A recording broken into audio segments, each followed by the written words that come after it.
हनुमंते नमः।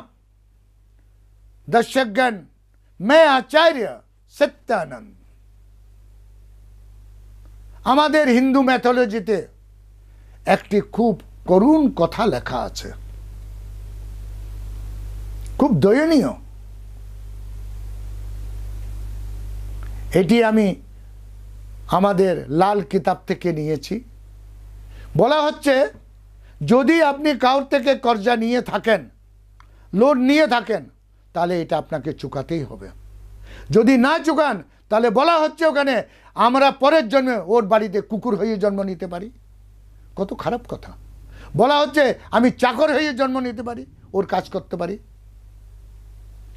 বলা হচ্ছে আমি নিকৃষ্টভাবে ওর বাড়ির কাজ করতে পারি। নিকৃষ্টতার মধ্যে আমার জন্ম হবে যদি আমরা লোন নিয়ে না দিই। দর্শকগণ, বলা হচ্ছে যে লোন চুকাবে না তার শেষ ভীষণ খারাপ। আপনারা এটাকে যদি হর্ষদ মেহতার সাথে মিলান তাহলে দেখবেন যারা যারা লোন নিয়ে মারা গেছে তার পরিবারের স্থিতি পরবর্তীকালে দয়নীয়। সাহারাকে দেখুন, সুব্রত মৃত্যু হয়েছে, ও ছেলে পর্যন্ত আসেনি, আর ও ছেলেরা গুমনামির অন্ধকারে বেঁচে আছে। লোন নিয়েছে, চুকায়নি। মনে রাখবেন, কার লোন না দিয়ে আপনি পার পাবেন না। আপনি যদি এটা মনে করেন আমি শক্তির জোরে দাবিয়ে দিয়েছি, আমি চিটিংবাজি করে দাবিয়ে দিয়েছি, না। বিনা খাতা বিনা পেনে উপরে হিসাব হচ্ছে। তার মারটা দেখা যাবে না, কিন্তু ব্যথাটা সর্বসাধারণে পাবেন। হিন্দু ম্যাথোলজি, যার জন্য অন্য ধর্মে কর্জা নেওয়া হারাম বলা হয়েছে। অন্য ধর্মে কর্জা লোন নেওয়া অথবা ব্যাজ খাওয়াকে হারাম বলা হয়েছে, আর হিন্দু ম্যাথোলজিতে এটাই বলা হয়েছে। একই কথা, শুধু বর্ণনটা আলাদা। আমাদের ধর্ম বলা হচ্ছে যদি আমরা কর্জা না চুকাই তাহলে পরের জন্মে ওর বাড়িতে কুকুর হিসাবে পুষবে, সে খাবার দিলে খাবে এবং গায়ে রোগ হবে। আমাদের ধর্মে বলা হচ্ছে যদি আমরা লোন না চুকাই তাহলে নিকৃষ্ট কর্মচারী হিসাবে তার বাড়িতে কাজ করব। আমরা যদি লোন না চুকাই তাহলে বলা হচ্ছে অপঙ্গ হয়ে কোনো মন্দিরের সামনে বসে থাকতে হবে। এগুলো লেখা আছে। তাই দর্শকগণ, আপনাকে একটি ছোট প্রয়োগ দিচ্ছি যাতে আপনি আপনার এই সমস্ত সমস্যাগুলোকে সমাধান করতে পারেন। সমস্ত সমস্যাগুলো সমাধান হবে শুধু একটা দুটো জিনিসে, খুব সাধারণ, খুব মামুলি, খুব নগণ্য এটি টোটকাটি, কিন্তু এটার প্রভাব আপনার জীবনের শেষ দিন পর্যন্ত থাকবে। দর্শকগণ, বলা হচ্ছে যে আমরা যদি কোনো জিনিস বানাই, কোনো একটা জিনিস বানাই আমাদের বাড়িতে, নতুন কোনো পাকওয়ান আপনি বানিয়েছেন, নতুন কোনো খাবার আপনি আজকে বানিয়েছেন অনেক দিন পর, তাহলে বলা হচ্ছে সেদিনের সেই খাবারের সঙ্গে সঙ্গে বাকি সব খাবার মিলিয়ে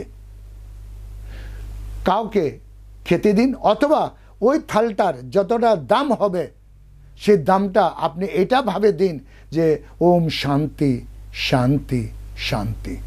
3 বার বলবেন ওম, খাবারটাকে সামনে রেখে, অথবা কাঁচা অন্ন দিতে পারেন।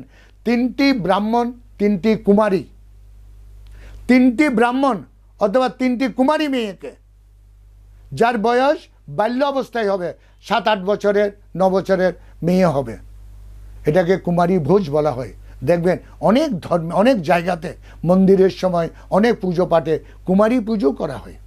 বাস্তবে এটা এই জন্য যে এই পুজোতে যারা যারা সম্মিলিত হচ্ছে তাদের যদি কোনো লোন সে যদি নিয়ে থাকে আর দিতে পারেনি, চুকাতে পারেনি, তাহলে সেই জিনিসটা চলে যাক। তিনটি ব্রাহ্মণ অথবা তিনটি কুমারীকে সেদিন খেতে দেবেন। যেদিন আপনার বাড়িতে কোনো নতুন পাকওয়ান তৈরি হবে, উদাহরণস্বরূপ ধরে নিন আমরা যখন পিঠের যুগ 1 বছর পরে আসে, আমরা পিঠে খাই, সেই দিন আপনি তিনটি ব্রাহ্মণকে ইয়া তিনটি কুমারী মেয়েকে ভোজ্য করাবেন। অনেক দিন পর আপনার বাড়িতে পায়েস হয়েছে, প্রায় 6 মাস পর, ইয়া কোনো একটা এমন রান্না হয়েছে যেটা 2-3 মাস 4 মাস পর, তার গ্যাপিংটা মিনিমাম 4-5 মাস হওয়া চাই। সেদিন আপনি ব্রহ্মভোজ করান, ব্রাহ্মণদেরকে ভোজ করান, কুমারীদেরকে ভোজ করান। মনে রাখবেন, কুমারী ভোজের অর্থ হচ্ছে লক্ষ্মীকে পূজা করা। আর লক্ষ্মী মানে কি? নারায়ণ, নারায়ণ সেবা। তাই আমরা যখন কোনো জিনিস দান দিই তখন আমরা এটা বলি আমরা নারায়ণ সেবা করছি। আপনার জন্য দর্শকগণ, এই মোক্ষ পাওয়ার এটি একটি সদ্গতি। জীবনে 1বার ইয়া 2বার এই কাজটি নিশ্চিত করবেন। 3টি ব্রাহ্মণ আর 3টি কুমারী মেয়েকে ভোজ্য করাবেন, খাবার দেবেন। কমসে কম বছরে ইয়া 2-3 বছরে 1বার হলেও করবেন। এত যদি করতে না পারি, বছর 2 বছরে 1বার করবেন। দ্রুত গতি, তেজ রফতার, পরিস্থিতি নিজের আয়ত্তে, পরিবারটি পাড়াতে সর্বশ্রেষ্ঠ হয়ে উঠবে। এটা করে দেখুন দর্শকগণ। আজকে আমার সময় এখানে শেষ। কাল আমি আবার আসছি আরেকটি সহজ সরল টোটকা নিয়ে। ততক্ষণের জন্য বিদায় নিই। ওম হনুমন্তে নমঃ।